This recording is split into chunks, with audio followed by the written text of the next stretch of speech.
Alhamdulillah mu halakan mu da gidan sarauta Katsinan Maradi halaka ce da dadda. Ni kakana wanda ya hiba babana sunan shi Alhaji Isaka dan kulodo ya naɗa shi sarautar Wambai ya naɗa shi tun 1933 zuwa yau. In ka diba akwai shekaru da yawa sun yi zamani da shi suka rabu lafiya. Dan kulodo ya koma hannun Allah wajen 1942 aka zo aka yi wasu sarakuna daban-daban. Sarki buzu na zamani shi ya naɗa ba mahaifi na Alhaji Ibrahim Muhammad Sani dan Zambaɗi, shi ne sarki buzu, shi ya naɗa wanda ya heni ni Alhaji Ibrahim Isaka kenan, shi ya naɗa shi Wambai. Kwana tashi zamanin mulkin Tanja Muhammadu an je buɗa kamfanin fetural a Damagaran. Tanja ya ce wa mahaifina ka diba cikin ɗiyanka wanda ya dace ka ba sarautar nan tun da ka gaji. Sai Tanja ya buɗe baki ce ka ba a shirya sarautar nan. Ni mahaifina yana son mulkin, aka roƙan mana alfarma ya bani mulkin Wambai. Alzaki ni ya naɗa ni shekara 2007 an dai milisat kenan. Alzaki shi ya naɗa ne mana Wamban Katsinan Maradi. Muka yi kamar shekara 10 muna aiki da shi. Kwana tashi Allah ya kawo wani juyi, kuma ni na raba kawa biyu ina siyasa da wasu abubuwa. Sai aka naɗa ɗan uwana Alhaji Nura Wambai ake ce mashi, yau shi ne Wamban Katsinan Maradi. Ni na raka Wambai shekara 10 ne saman mulkin Wambai, muna aiki da mai martaba Alzaki. Abinda kakanninmu da uwayenmu suka yi, abinda ake ce Wamban Katsinan Maradi, duk inda ka je Wambai shi mai jin daɗin sarki ne, yana cikin 'yan majalisar sarki amma hannun dama tare da galadiman sarki da 'yan galadima shugaban 'yan sarki kenan mu muna hannun dama mai martaba. da abin da sarki zaye na kyautata da burgewa muke ba da shawara ko kuma mai niyya ma'aikata mu ce mai manyi. Kakana can tsohon gari shi ke da marina inda ake rina kaya, kuma ɗan kasuwa ne babba. Alhaji Isaka yana hotauci. in kuka ɗauki lokacin nan arziki na da wahala, to su suna da arziki hannunsu. har rijiya gare ga ta nan Maraɗa ana ce mata rijiyar Wambai. wannan rijiya ko gidan shi ne ya yi ta, na yake sabke baki duk wanda suka zo ba su san kowa ba. in ba su sabka gidan sarki ba sai su sabka gidan Wambai. mutanen da ke zuwa daga ƙasa Agadas, ƙasa Adar, wasu ma daga Najeriya. masabki ne ga nan babban zaure ne, in ka zo ka sabka ga rijiya nan, sannan ruwa na wahala. kenan mu sarautar Wambai sarauta ce ta jin daɗin sarki. mu 'yan majalisa ne na hannun dama, kuma an ka ɗauki sarautar Wambai sarauta ce wadda ke da martaba kwarai.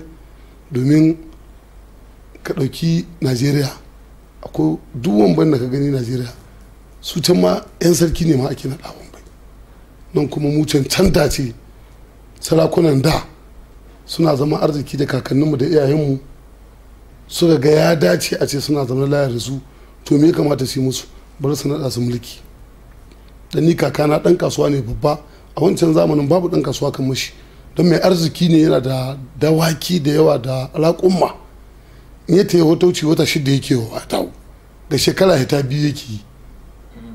sai ɗan kulodo ya kira shi ya ce mashi to za na baka sarauta don mu yi aiki tare. ya sa hannu biyu ya karɓa. maharin duka zuri'anmu in ka diba kowa na aiki da shi da Wambai. duk fasfar da takardunmu na haihuwa duk zuri'anmu hawan da aka yi kwanan da shekara 70 sai kaga Wambai ke rubuce. kenan sarautar Wambai ta gado ce. wannan matsayi ne na ce maka na jin daɗin sarki. sarki dama yana da sarakunan shi da yawa, kamar duk masarautar Katsina tana da rawani daban-daban har 100 ba ɗaya. sarki ne na ɗaran. yau in aka waye ga cancanta, mu kakanninmu cancanta ce aka diba aka ba su wannan makami da amana da ɗiyaucinsu da soyayyarsu da sarakunan. mu ba mucin sarautar Katsinan Maradi, amma mu na cikin 'yan majalisa manya ga daddi.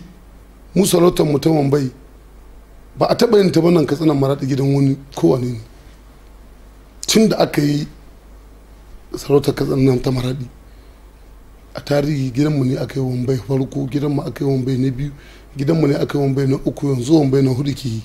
Ba ta taɓa barin gidanmu. Na ce maka tun zamanin ɗan kuludu da ya nan Alhaji Isaka, in ka diba zamanin ɗan kuludu da kai da kanka za ka ga shekarun suna da yawa.